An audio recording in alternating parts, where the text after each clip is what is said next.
Hello बच्चों, तो आज के इस एक्सरसाइज में, इस सेशन में हम लोग देखने वाले हैं क्लास 10th का रियल नंबर, जो कि टारगेट रहेगा 2027 के कुछ मोस्ट इंपॉर्टेंट क्वेश्चंस है। हाँ, रियल नंबर से रिलेटेड, जो कि एलसीएम और एचसीएफ से रिलेटेड है। तो देखिए, आप लोग ध्यान पूर्वक और कॉन्सेप्ट को समझिए। ठीक है, देखिए पहला जैसा कि क्वेश्चन है इसमें कि हमें फाइंड करना है एलसीएम और एचसीएफ, और साथ ही साथ हमें वेरीफाई भी करना है। वेरीफाई का रूल क्या है जी, कि एलसीएम और एचसीएफ को मल्टीप्लाई कर दीजिएगा आप, और देन दोनों नंबर को भी मल्टीप्लाई कर दीजिएगा। यानी कि वेरिफिकेशन के लिए जब भी पूछेगा ना, तो फॉर्मूला ये होता है, देखिए एचसीएफ इंटू एलसीएम, और देन क्या करना होता है, प्रोडक्ट ऑफ टू नंबर्स। तो यही आपका कुछ फॉर्मूला हो गया। हाँ, तो देखिए पहला क्वेश्चन क्या है, पहले एचसीएफ निकाल लिया जाए और फिर एलसीएम निकाल लिया जाए। हाँ, तो ध्यानपूर्वक देखिएगा, आप लोग कॉन्सेप्ट समझना है। कॉन्सेप्ट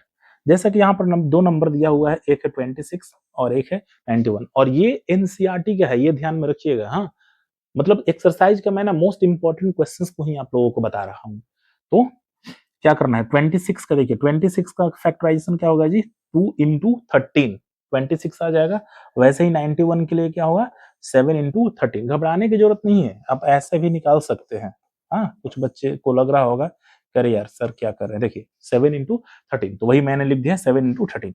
अब तो एचसीएफ का मतलब क्या होता है जी, कि जो दोनों में कॉमन हो, सिंपल सा। तो देखिए, तो इसमें कॉमन क्या है, 13 और ये 13, बस 13 आंसर हो गया। यानी कि एचसीएफ हमारा क्या हो गया, 13। अब एलसीएम हमें निकालना है। एलसीएम में करना क्या होता है कि सारे के सारे जो नंबर्स आए होते हैं ना, उसको लिखना होता है। तो देखिए, एलसीएम तो ये मैंने डायरेक्ट लिख दिया है, लेकिन देखिए समझिएगा क्या क्या नंबर आया जी, एक 2 आया हुआ है, देन 7 आया हुआ है, देन जो कॉमन होता है उसको लिख देना होता है, और 13। 2 इंटू 7 7, 14, 14 इंटू 13 182। तो एलसीएम आ गया 182। अब वेरिफिकेशन, तो वेरिफिकेशन में हमने क्या बोला कि एचसीएफ और एलसीएम दोनों को मल्टीप्लाई कर देना है। हाँ, तो देखिए पहले क्लीन इसको कर देते हैं।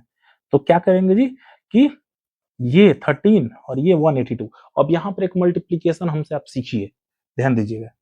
182 को हमें मल्टीप्लाई करना है 13 के साथ। ठीक है, खानदानी मेथड नहीं, यहाँ पर देखिए शॉर्टकट मेथड।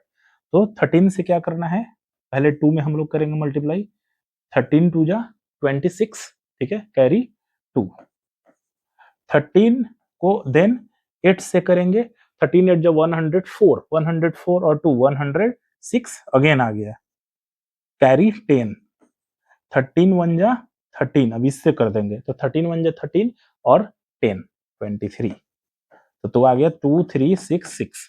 यानी कि इस दोनों को मल्टीप्लाई किए तो नंबर आ गया 2366, और ये 26 और 91 को भी करेंगे तो यही आ गया। यानी कि हमारा प्रूफ हो गया। एक नेक्स्ट क्वेश्चन देखते हैं हम लोग। हाँ, देखिए नेक्स्ट क्वेश्चन है ये 510 और 92। इसका भी कॉन्सेप्ट समझिए आप लोग। देखिए 510 का फैक्टराइज हमने कर दिया, 2 इंटू 3 इंटू 5 इंटू 7। देखिए 2 इंटू 3 6, 6 5 30, 30 इंटू 17 510। अब अगर बात किया जाए 92 का, तो 92 का क्या लिखेंगे जी, 2 इंटू 2 इंटू 23। नहीं आ रहा है तो बस सिंपल सा ये कर लीजिए 92। थोड़ा सा पेन का साइज बढ़ा लिया जाए।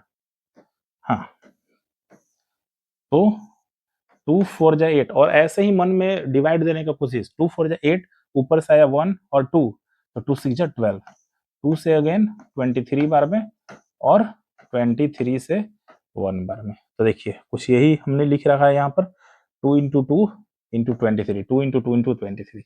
अब एचसीएफ हमें निकालना है, तो एलसीएफ में क्या करेंगे जी, जो कॉमन है दोनों में उसको हम लोग देख लेते हैं। देखिए तो क्या क्या कॉमन है, 2 एक कॉमन है, और यहाँ भी एक ही 2 कॉमन है। हाँ, दूसरा और कोई भी नहीं, तो एचसीएफ हो गया 2।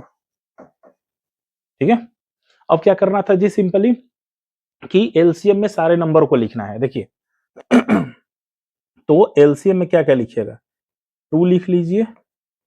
ठीक है, 2 मैक्सिमम, अब मैक्सिमम भी देखना है, तो मैक्सिमम 2 टाइम्स आया हुआ है, तो 2 टाइम्स। ठीक है, देन 3, 3 1 टाइम्स है तो 3, देन 5, देन 17, और देन 23। इन सबको मल्टीप्लाई कर दीजिए, और मल्टीप्लाई करिएगा तो ये कुछ आ जाएगा 23460। ठीक है, अब बस सिंपल सा क्या करना है, वेरिफिकेशन करना है। पहले इसको क्लीन करिए।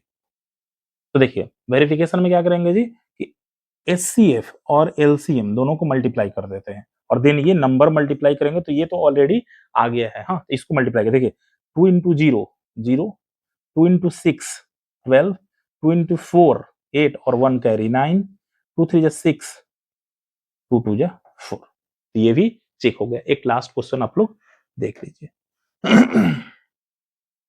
एक थर्ड नंबर क्वेश्चन, ये भी कुछ ऐसे ही है। हाँ देखिए 336 है और 54 है, तो 336 का निकाला जाए पहले, तो 2 का पावर 4 इंटू 3 इंटू 7, कहने का मतलब कि 2 4 टाइम्स और इंटू 3 इंटू 7 करिएगा तो ये 336 आ जाएगा, या फिर प्राइम फैक्टराइजेशन एलसीएम मेथड से आप निकाल लीजिएगा। नेक्स्ट क्या है जी 54, तो 54 का क्या लिखिएगा, देखिए 2 इंटू 3 इंटू 3 इंटू 3, 2 3 जा 6, 3 जा 18, 3 जा 54 आ गया। अब हमें क्या निकालना है, एचसीएफ निकालना है। तो चलिए एचसीएफ क्या करेंगे जी, कॉमन फैक्टर देख लेते हैं कि क्या क्या है। 2 1 टाइम्स है, तो इसमें से भी एक 2 ले लीजिए, और 3 भी है 1 टाइम्स, तो 2 इंटू 3 6 एचसीएफ। अब एलसीएम में क्या करेंगे जी, इसको क्लीन कर दीजिए पहले। तो एलसीएम में हमें क्या करना है, 2 4 टाइम्स है और इधर में 2, तो 2 4 टाइम्स ले लेंगे, 3 3 टाइम्स है तो 3 3 टाइम्स ले लेंगे, और 1 टाइम्स 7 है। यानी कि सारे नंबर को लिखा जाता है और जो उसका मैक्सिमम पावर होता है ना एलसीएम में वही लिया जाता है। तो 2 का पावर 4 करिए, 3 को 3 टाइम्स करिए, 7 करिए, तो वैल्यू कुछ आ जाएगा आपका ये 3024। अब क्या करना है, सिंपल सा, अब तो चेक कर देना है। देखिए इसको और इसको मल्टीप्लाई करिए, तो 6 इंटू 4 24 कैरी 2, 6 इंटू 2 12 और 2 14 और 6 3 जा 18। देखिए यही वाला आया ना, यानी कि प्रोडक्ट ऑफ द नंबर्स और एलसीएम एचसीएफ दोनों का वैल्यू जो है वो सेम आ गया। तो इस तरीके से ये इंपॉर्टेंट हमने बता दिया। नेक्स्ट वीडियो में हम और भी बताएंगे, यानी कि हर एक्सरसाइज का जो मोस्ट इंपॉर्टेंट है ना, टारगेट 27 सीबीएसई का बोर्ड एग्जाम। ठीक है, तो देखते हैं और अगले वीडियो में फिर से इसी तरीके का जो है मोस्ट इंपॉर्टेंट क्वेश्चंस का सीरीज जो है आता रहेगा। चैनल पर अगर न्यू है तो ये मेरा चैनल है VH classes by PK sir, ये सर्च करिएगा यूट्यूब में और आ जाएगा, नहीं तो देख रहे हैं तो वहीं से सब्सक्राइब कर लीजिएगा। वीडियो अच्छा होगा तो लाइक भी करिएगा और जिसको जरूरत है उसको शेयर भी करिएगा। मिलते हैं नए वीडियो में, तब तक के लिए धन्यवाद।